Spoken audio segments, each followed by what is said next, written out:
Professeur Ilan Grelsamer, bonjour, Boker Tov. Bonjour. Merci d'être avec nous ce matin. Alors, je m'adresse aux professeurs de sciences politiques, mais également à l'israélien, pour essayer de nous éclairer un peu, de nous donner votre appréciation sur cette double crise à laquelle on assiste actuellement. La crise du coronavirus, virus qui semble se propager de plus en plus rapidement en Israël, et puis la crise politique qui semble ne pas se résoudre une nouvelle fois. Quel regard vous portez sur ce qui est en train d'arriver ici en Israël ? Écoutez, je peux vous répondre sur le plan de la science politique, qui est mon domaine. Oui. En ce qui concerne l'épidémie, les mesures prises, etc., il vaut mieux demander cela à des docteurs et à des gens qui sont spécialistes de la santé. Donc, je vais vous répondre sur le plan politique.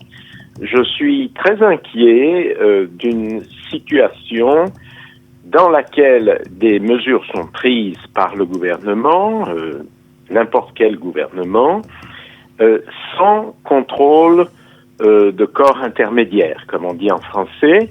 Moi qui enseigne le système démocratique, on peut dire que dans tous les pays, la France, les pays européens, les pays démocratiques, le gouvernement prend des décisions, comme ici, mais il y a un contrôle. Ce contrôle vient en général ou du Parlement, ou des tribunaux du système judiciaire. Or, actuellement, on a tous les jours une autre série de décisions, je ne les juge pas, qui sont annoncées tous les soirs par le Premier ministre, par le gouvernement, et il n'y a pas de Knesset fonctionnant, il n'y a pas de contrôle parlementaire, et il faut bien dire qu'il n'y a pas de système judiciaire fonctionnant non plus. Et alors attendez, j'essaye de vous dire. Voilà, oui.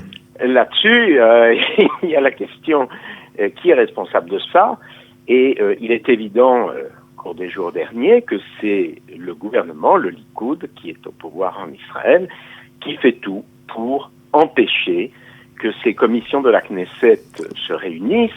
La dernière fois, le président de la Knesset, Likoud, M. Edelstein, a dit qu'on ne pouvait pas constituer de commission parce que plus de 10 personnes ne pouvaient pas entrer oui. Dans la... Enfin, un tas de raisons. De sottises. Penser à la France, et la France, disons, Macron prend des décisions, et on dit, ah non, le Parlement et les tribunaux sont suspendus. Vous verriez immédiatement c'est pas de facto colère il y aurait. Oui, mais de facto, c'est un peu ce qui se passe. Et, par exemple, en France, c'est également le président qui a une sorte de pouvoir un peu... Non, il y a un parlement. Oui, mais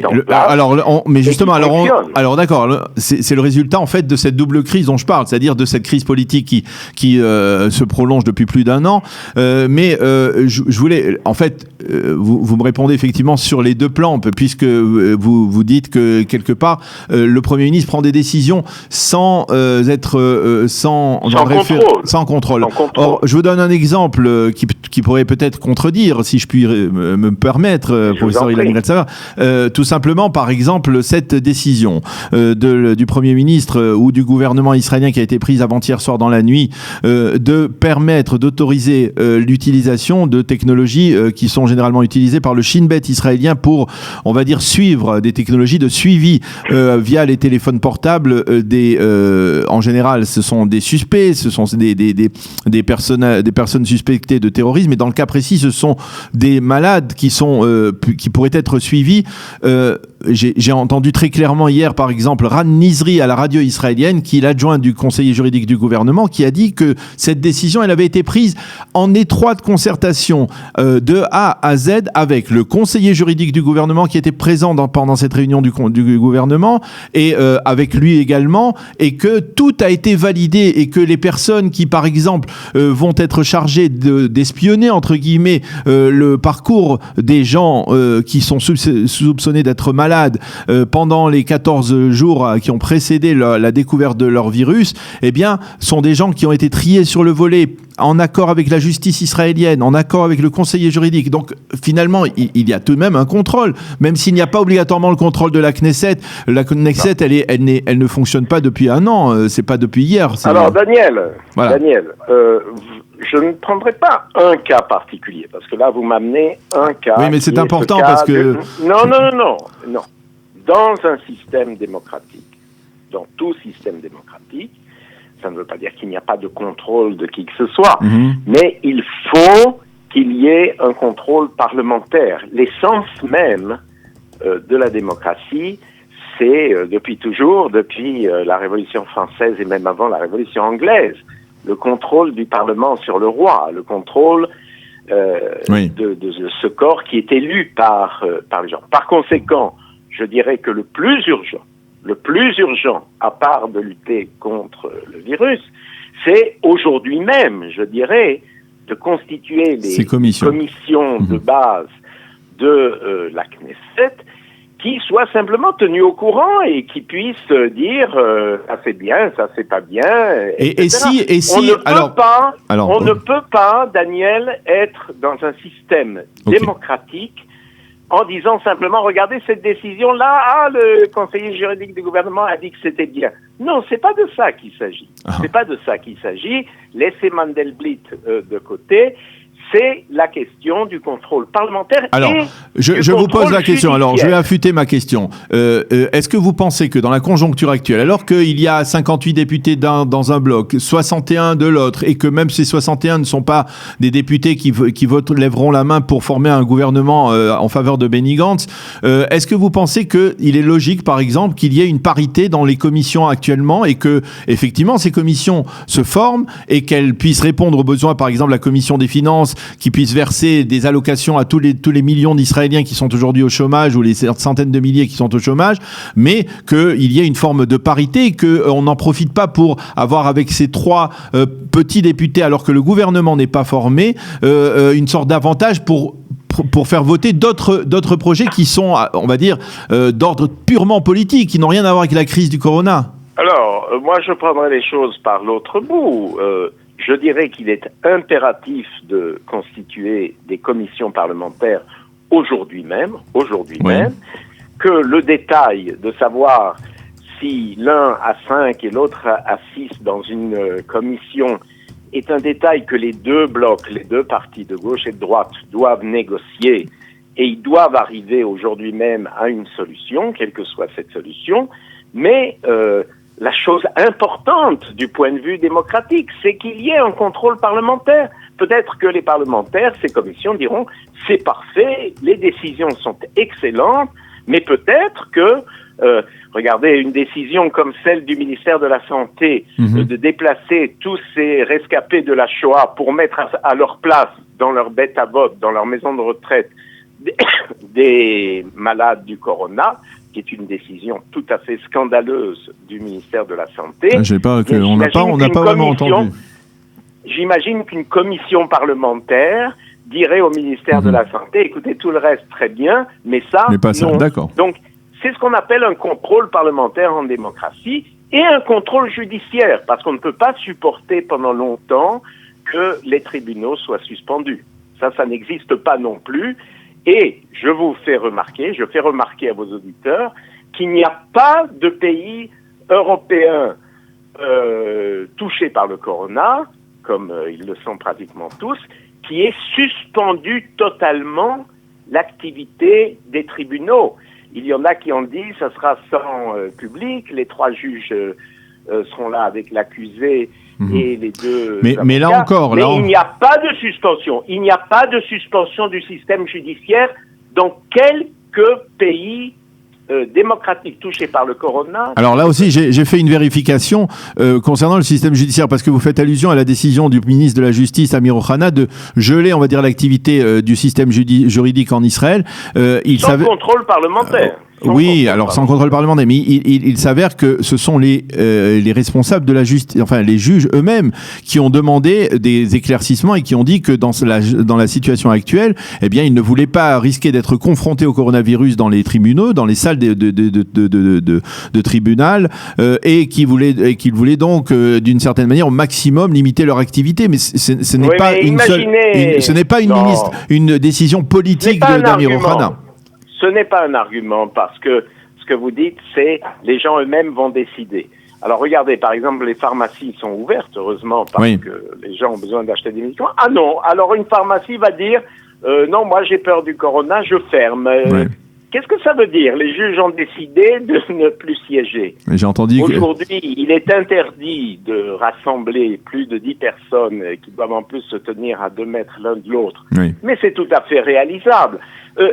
Il est tout à fait évident que cette suspension du système judiciaire visait une seule chose, qui est que M. Netanyahou ne soit pas en procès et que son procès... Alors je vous réponds, Ilan, parce que... Non, vous allez me répondre que les juges ont décidé de déplacer, mais c'est pas ça la question. C'est eux qui ont décidé, c'est la présidente du tribunal, Rivka Feldman, qui a décidé elle-même de reporter. Elle a dit que dans la conjoncture actuelle, vu l'intérêt que ce procès allait mobiliser, eh bien, il était impossible de le tenir dans le contexte des restrictions imposées. Donc c'est elle qui l'a dit, c'est pas Amir Ohana. Daniel, c'est différent quand même. Je m'excuse d'employer un terme que vos auditeurs connaissent bien, même s'il n'est pas très correct. Nous ne sommes pas des cons. Quand le président de la Knesset, qui est menacé d'être remplacé, dit on ne peut pas constituer les commissions, on ne peut pas se réunir parce que... Alors, je vous le concède, mais je vous fais appel à vous, vous me faites rigoler. Alors je vais vous le concède par rapport à Yuli Edelstein, mais je voudrais faire appel à votre expérience d'homme de sciences politiques. Il y a encore quelques années, si je ne m'abuse, ça a changé au moment de la 19e Knesset, pendant cette période où entre la prestation de serment des députés et la formation d'un gouvernement, eh bien c'était, vous vous en souvenez très certainement, le doyen des députés qui occupait la fonction de président de la Knesset par intérim, n'est-ce pas?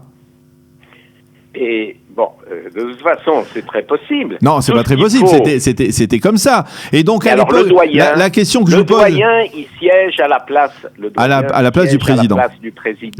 Mais s'il y a un vote qui nomme un autre président, le doyen... non, mais si dites-moi si je me trompe, c'est vous qui êtes l'expert. Est-ce que à l'époque, pendant, on va dire jusqu'en 2000 ou 2015, on va dire, est-ce que effectivement jusque là, eh bien, les commissions parlementaires et le président définitif de la Knesset n'étaient élus et désignés que lorsque le gouvernement avait prêté serment? Non, mais pour l'instant, nous sommes... je vous pose la question, je vous pose la question. Cher Daniel, nous sommes en 2020. Aujourd'hui, il vient d'y avoir des élections. Un bloc a 58 députés, l'autre bloc a 61 députés. Je ne dis pas du tout quoi que ce soit sur la composition de ces blocs, mais ces blocs doivent se réunir, doivent élire des commissions et doivent élire un nouveau président ou confirmer l'actuel, je m'en fous. Mais toujours est-il que l'essentiel de ce que je voulais vous dire dans cette conversation, c'est que quelle que soit la qualité des décisions prises par le gouvernement dans cette crise, ces décisions doivent être soumises à un contrôle parlementaire et judiciaire. Sinon, nous sommes dans une république de bananes où, en fait, le gouvernement peut faire ce qu'il veut et ce qui lui passe par la tête. Je ne sais pas si toutes les décisions prises par le gouvernement sont bonnes ou non. Nous ne le savons pas. D'ailleurs, même parmi les médecins, il y a des thèses souvent assez différentes sur la question, mais je sais qu'il faut qu'il y ait des gens qui contrôlent, qui soient assis, qui regardent les décisions, qui disent c'est bon, c'est pas bon, sinon ça ne va pas. Justement, je voudrais avoir votre avis là en tant que citoyen israélien. Vous avez le sentiment que le gouvernement prend des mesures à caractère politique dans le cadre de cette crise du coronavirus? Bon, d'abord la question est oui, la réponse est oui, mais ça ne veut pas dire qu'il ne prend pas de bonnes décisions. je pense que dans les décisions que prend le Likoud, en fait, le Premier ministre Netanyahou, il y a d'un côté certainement une préoccupation normale de l'épidémie et finalement des décisions justifiées d'un plan médical, mais bien évidemment mêlées à des considérations politiques. Donnez-moi un exemple. Je vous donne un exemple. Hier même, j'entendais les moyens d'information qui disaient tous que l'un des soucis de M. Netanyahou, c'est cette crise économique très grave dans laquelle nous nous enfonçons, avec des milliers et des milliers de sans-emploi et des gens qui sont licenciés, etc. Et qu'il réalise que si au bout d'un moment cette situation s'aggrave, les gens vont être très en colère, à tort ou à raison, et que ça menace son pouvoir de Premier ministre. C'est légitime, c'est-à-dire... non, d'accord. Non, mais par exemple, mais finalement, à la fin, si au bout du... Non, je n'ai pas dit que c'était illégitime. Je n'ai pas dit que c'était illégitime. Si finalement, au bout du compte... Aussi dans les autres pays, Trump ou d'autres, ou en Angleterre, dans le sens bah alors là, en Angleterre, on a bien pris du retard en Angleterre. Je ne parle pas d'autres pays, mais justement, je crois que si j'étais anglais, je penserais également qu'il y a des considérations politiques derrière le fait de ne pas vouloir inquiéter la population, de ne vouloir rien faire. Mais si vous avez vu Ilan hier soir, le Premier ministre et le directeur général de la santé publique, ils avaient exactement le même message. C'était un message de mise en garde à la population. C'était un message assez effrayant, comme on l'a dit tout à l'heure dans le journal. C'est un message, attention, on ne joue pas, c'est une affaire de vie ou de mort. Là, on n'a pas l'impression que Benyamin Netanyahou joue à des intérêts, on va dire, étroitement politiques. On a le sentiment qu'il s'aligne sur la ligne. Vous avez dit, Daniel, on n'a pas l'impression. Vous n'avez pas l'impression. D'accord, exact. Daniel. Ok. Mais vous l'avez. Je n'ai pas l'impression. Vous l'avez quand vous voyez hier le Premier ministre. Moi, j'ai l'impression que le Likoud, qui essaye d'empêcher à tout prix cette réunion des commissions parlementaires ou de la Knesset, vraiment à tout prix, en disant n'importe quoi. Bien sûr que les intérêts politiques sont là. Mais ça ne veut pas dire que... C'est quand même étonnant, Ilan, parce que ça fait 1 an qu'il y a cette crise politique, n'est-ce pas ? Ça fait 1 an qu'on n'arrive pas à tomber d'accord sur le truc. Mais la question des commissions parlementaires, elle n'a jamais été posée jusqu'à maintenant. Pourquoi ? Parce que, parce qu'il n'y avait pas de temps. Il n'y avait pas de commission. On n'a pas posé je vous donne un exemple. Non, la commission de la Knesset dans la précédente, après les précédentes élections de septembre, elle n'avait pas été posée jusqu'à ce qu'on arrive à poser la question de l'immunité parlementaire de Benyamin Netanyahou. Et là, elle a été posée. Alors, c'est dire, il n'y a pas de poids et de mesure là-dedans. Non, je ne donne pas ici de notes ni au bloc de droite ni au bloc de gauche. Je dis simplement que lorsqu'il y a une crise grave, ça peut être une guerre, ça peut être une épidémie, il faut, dans un pays démocratique, que de façon urgente soit constitué un contrôle parlementaire. Ça peut être le contrôle de toute la Knesset, ça peut être le contrôle de commission. C'est d'autant plus urgent que des décisions comme les décisions actuelles de laisser les gens à la maison, de ne pas travailler, etc., sont des décisions extrêmement importantes, qui ne sont pas des décisions qu'il y a 3 mois ou il y a 6 mois, je vous aurais dit, il est impératif qu'aujourd'hui les commissions soient constituées. Aujourd'hui, c'est impératif. Eh bien, Ilan Grelsamer, je crois qu'on peut tomber d'accord au moins sur le fait qu'on n'est pas tout à fait d'accord, même si on s'aime beaucoup et qu'on se respecte. Merci. Mais absolument. Merci beaucoup. Et d'ailleurs, ceux qui pensent différemment peuvent bien penser différemment. Moi, je suis préoccupé par ce que l'on appelle l'État démocratique, la démocratie. On l'a bien compris. Je pense que pour les fondateurs de l'État d'Israël, les fondateurs du mouvement sioniste, nous sommes tous sionistes, c'était fondamental que l'État d'Israël soit un État juif, mais garde à tout prix des structures démocratiques. Je pense qu'elles y sont tout de même. Enfin bon, on a bien compris les divergences d'approche, mais malgré tout, on vous souhaite une bonne journée. Merci beaucoup, Ilan Grelsamer, d'avoir été avec nous ce matin. Et à bientôt. C'est toujours très intéressant de discuter avec vous. À bientôt. Bonne journée.